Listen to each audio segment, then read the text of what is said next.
nzambe na nguya osalima kambo mingi kati na mbongo ya bato yango totondi yo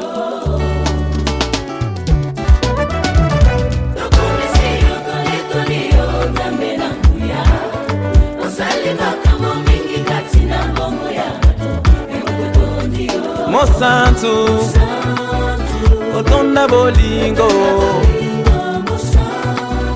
kolona bikamwa yonkumu monene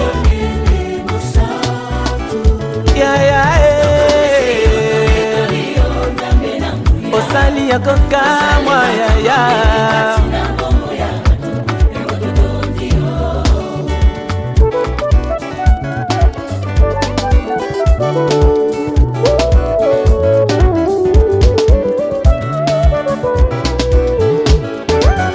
otika kinkembo okitawa nase olati nzoto okokani nanga omatine kulusu ofutelinga banyongo etumo ebonga kinangai ya Yesu yontimyango mwana pate Yesu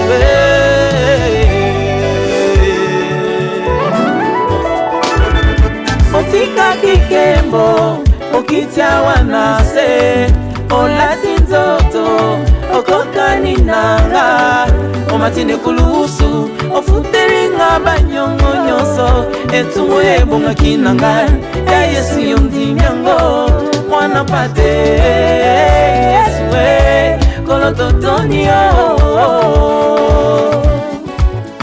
kolo mosantu na nzambe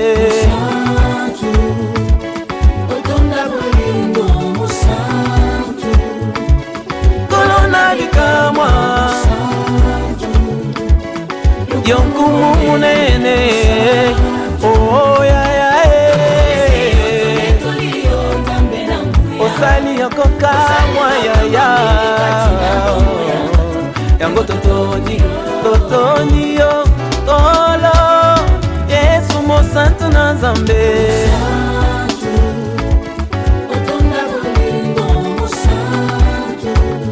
kolo na bikamwa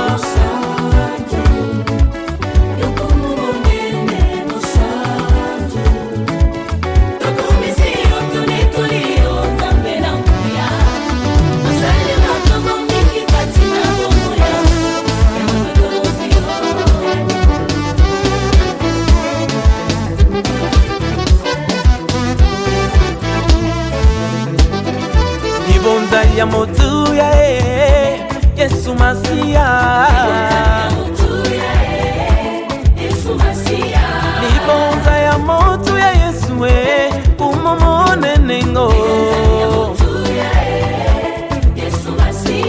basete na maboko ya Yesu aleli eli la masapatani yo likonga na mopanzi na Yesu makila na mayetangi ekoti ya sube na moto ya Yesu nyonso ponanga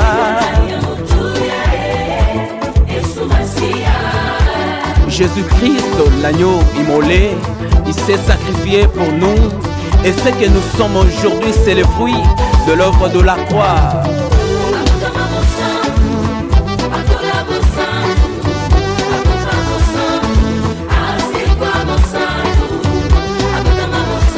Yesu yaya c'est quoi mon sang.